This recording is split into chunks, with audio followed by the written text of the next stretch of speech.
Hi guys, in this video I wanted to take a look at Quarantine 37, the new expansion for Stargrave. Gruffy Crow. So I've not done much or in fact any real Stargrave content so far, but I have been working on some stuff furiously in the background. I've got a beautiful crew that I'm working on, and I'm really happy with, but I'm really like putting all my effort into those paint jobs to make them as nice as possible. I'm also working on some sort of sci-fi terrain, some other bits and pieces. So yeah, I do intend to play plenty of Stargrave. So this came out, I thought, I better order it. And it arrived today. So what's in there? Let's have a look at the contents. So we've got some new backgrounds for your captain. That could be quite interesting. I haven't really looked at those much yet, and the new powers. But the stuff I love on these books. So this, if anyone's not familiar, this is how they did Frostgrave. It's kind of how they did Oathmark. So you've got the main book, which is, you know, perfectly feasible standalone game, and then these sort of thinner little additional bits from Osprey to sort of add a few more bits and pieces. Also adding some more sort of gorgeous art. So the new soldiers, it was almost like I sort of was ahead of the curve here. So they've got a gunfighter who fights with two pistols. Now, I put this guy together, and he's a bit of a conversion from Imitation of Life miniatures. I'm going to paint him green with a big lizard eye, and I'm really happy with him. He used to have a sort of big halberd thing, and he's meant to be sort of post-apocalyptic, but he fits in with my crew really nicely. And I gave him these two pistols. So yeah, he's going to be upgraded. He was just going to be a runner, but I'm going to upgrade him to a gunfighter. So that gives me extra reason to get some paint on him. And then we've got a mule.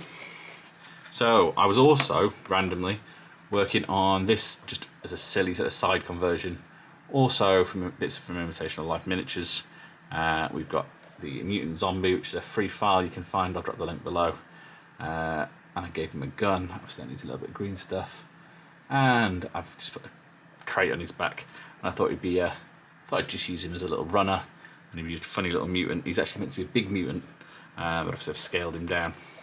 And I want to add some sort of boxes and packs to the side there to A, give him the scale a bit more, and B, just sort of add to that sort of laden sort of mutant look. But yeah, so they have a mule. He's got a load of gear slots, not much use for anything else, just wandering around handing out gear to my captain and stuff. Then there's a robot that can get, that can be like a hacker. And then we've got some sort of zombie style troopers and a sort of bounty hunter. Oh well, the opposite of a bounty hunter, really, a monster hunter. So that's all pretty cool. One of the main aspects of the book is space zombies. So we've got some rules for space zombies, and then a whole campaign where you can go through and fight space zombies. See, that's also kind of uncanny because I started painting space skeletons recently, and as I was painting the space skeletons, the guy who created them, Big Mr. Tong, you can find him on Patreon and Thingiverse, changed the sculpts and added sort of proper space zombies. So it just so happens I already had some cool space zombies ready to go. I'm going to paint these the same. I'm going to do them pretty much orange and dirty colours, so that should be pretty cool. Okay, so another reason why I picked up this book was for this section, going solo. So here they lay out a whole bunch of rules for playing solo play. It's one of the reasons why I picked it up so promptly, because this is really something I intend to try. I really want to have a go at solo gaming. And it's something I've never done before. I kept meaning to do it with Rangers of Shadowdeep, and I never found the motivation. But hopefully with this, you know, I'm on a bit of a Stargrave buzz at the moment. Hopefully that'll be enough to get me through a few of these scenarios.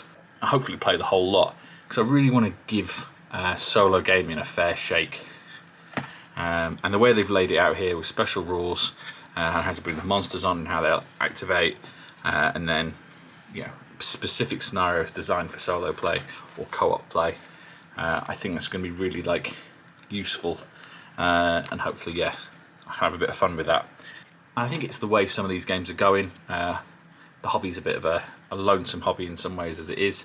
And I think that people should get out there and play games against other real people, but it's not always possible.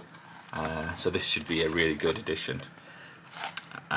Also, like all the rest of these add-on books on sort of the Osprey Joe games, there's a few more items and powers, just little bits and pieces, some few more types of monsters, and sort of, yeah, different special rules that come along with this. One downside I will say is that the new types, loving the zombies, we've got bloater zombies, plague zombies, and soldier zombies. So the plague zombies I can use like these unarmed guys, well, with no weapons, they've got spanners and things. And then the sort of soldiers, I can use the more zombified looking guys with the guns. But the other new sort of monsters that they've added here are all bugs pretty much. So we've got acid ones, drones, queens, guards, warriors and workers. So that's 1, 2, 3, 4, 5, 6 new monsters that are all types of bug. I've got access to a couple of types of bug. I've got some 3D printer files I might use for those, but not 6 distinct different types. So that could be a bit of a challenge. I'm not sure even what range I could use. So any suggestions for that down in the comments. I think a couple of types of bug would have probably been sufficient, and it just seems a shame. And it seems a bit of a challenge to put that kind of. You almost have to build a little mini bug army to get the most out of that.